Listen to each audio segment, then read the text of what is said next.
शिव जी के 3 नेत्र हैं। बेलपत्री में भी 3, बोलते जाओ, पत्ती है। बैसाख के महीने में जो शंकर भगवान को प्रसाद का भोग लगता है उसमें भी 3 ही चीज मिलती है। सत्तू,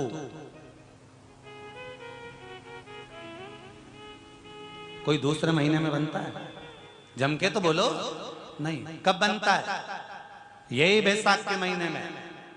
चने की दाल, गेहूं और जौ, इन तीनों को गलाकर सेक कर जो सत्तू तैयार होता है, इसी बैसाख के महीने में परशुराम जयंती के दिन या अमावस्या के दिन या पूर्णिमा के दिन शंकर भगवान को समर्पित होता है और भगवान विष्णु को समर्पित होता है। दुनिया के लोग कहते क्या होता है सत्तू से? ये स्कंद पुराण की कथा कहती है, जिस समय पर बैसाख के महीने की सुंदर अमावस्या का दिन था, उस दिन माता पार्वती शंकर भगवान के लिए जब पकवान बनाने के लिए बैठी, कुछ नहीं मिला, तब माता पार्वती ने 3 अनाज को लिया। एक चना, दूसरा गेहूं और तीसरा जौ।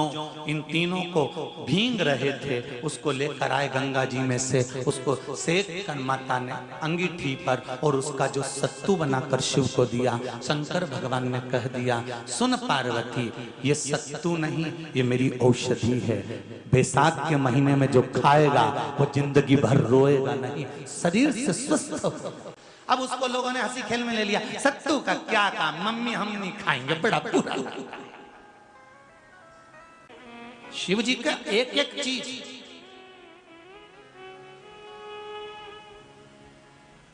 बैसाख के महीने में पियो बेल। बेल मतलब समझ गए? बेल का रस।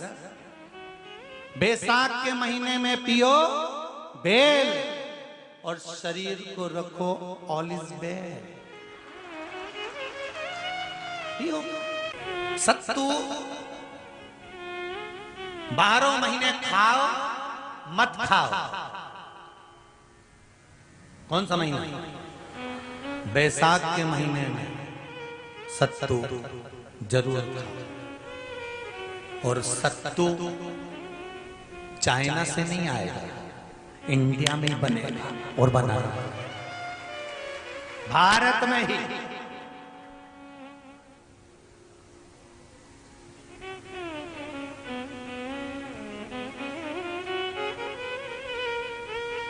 चलो आ जाओ गरुड़ पुराण में। मरने का 47वां दिन, जब मरेंगे तब गरुड़ पुराण बचेगी। पहले ही सुन लो, और जिसके पास में गरुड़ पुराण नहीं हो तो पंडित जी से मंगवा कर फिर पढ़ के देख लेना।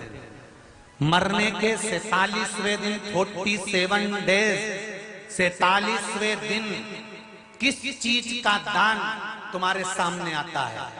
के 47वें दिन, 10 दिन तक तो जीवात्मा घर की अटारी फिर थी, मरने के बाद 12वें के दिन चली जाती है। उसके बाद में जब 47वां दिन आता है तो 47वें दिन जीवात्मा को क्या दान करा जाता है?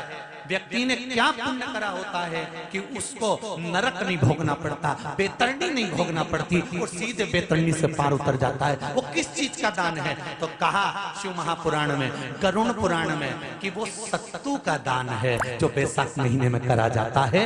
सत्तू का दान 3 चीजों से मिलकर बनता है। जौ, बोलते जाओ जल्दी, गेहूं, चना, ये 3 चीज से मिलकर बनता है। इसमें जो बारीक बारीक कण होते हैं, जितने जितने 3 चीज के मिले हुए बारीक बारीक कण होते हैं, ये जब दान किया जाता है सत्तू का, तब ये बेतरनी तरने के लिए 47वें दिन इस जीवात्मा ने अगर सत्तू का दान करा होता है या सत्तू का सेवन बैसाख के महीने में करा होता है, तो उसको बेतरनी नहीं भोगना पड़ती, डायरेक्ट सीधे रतलाम उज्जैन से डायरेक्ट।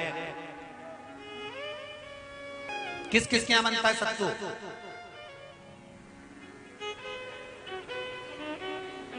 मैंने भी तो ये पूछा किस किस क्या बनता है, मैं ये थोड़ी बने, मैं अभी थोड़ी ना कि अभी बन गया। बैसाख में बनता तो होगा। पहले गांव के लोग तीरथ करने जाते थे, गांव का लोग जब तीरथ करने जाता था कोई सामान नहीं लिया, सत्तू बांधी पोटली में धरा यूं और पानी में घोलिया और नमक डालिया या शक्कर या गुड़ घोल के और पी के वही चले।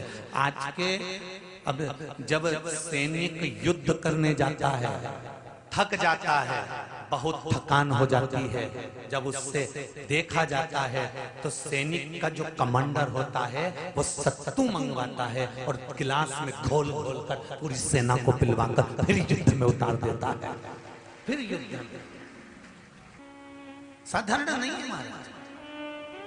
सत्तू में जितने बारीक बारीक कण होते हैं, जितने बारीक बारीक कण, अब तुम्हें काम करना, अभी जब फ्री रहो तो एक कागज पे रख के सत्तू का एक कण गिनना, 1 2 3 बारीक बारीक गिनते रहना जरा। तो तुम्हारा क्या जाए गिनने में? भगवान कृष्ण के हाथ में पट्टी बंधी थी तो उनने भी तो रुक्मणी को गिनने को दिया था, जरा गिन तो जरा इसमें कितने धागे। रुक्मणी जी ने कहा इसमें 9,999 धागे हैं। भगवान ने कहा बस यही 9,999 मुझे द्रौपदी को वापिस लौटाना है। गिनती लगा लो, अभी अभी लगा लो, ऊपर तो भगवान गिन के बता ही देगा कि तुमने जो सत्तू दान करा था, तुमने जो सत्तू खाया था, तुमने जो सत्तू भगवान को दिया था, सत्तू का लड्डू बनाकर तुमने बैसाख महीने में भगवान की जो पूजन करी थी, तो अमावस्या के दिन, पूर्णिमा के दिन या अक्षय तृतीया के दिन तुमने जो सत्तू दिया था, भगवान तो गिनती बता देगा कि उस सत्तू में कितना कण था। और अगर नहीं बताए तो तुम आंदोलन पे बैठ जाओ। क्या हमें बताओ पहले हमने कितना सत्तू दिया था, उसमें कितने कण थे, बताना पड़ा।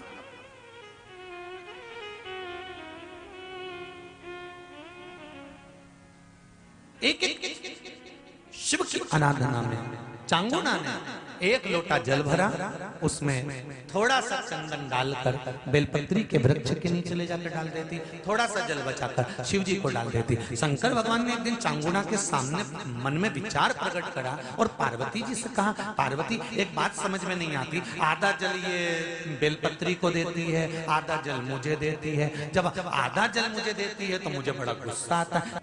भगवान ने कहा ये आधा जल कहां डोल के आती है? पार्वती जी ने कहा उसके संतान नहीं है, इसलिए वो बेलपत्री की भी आराधना करती है और आपकी भी आराधना करती है। ठीक है।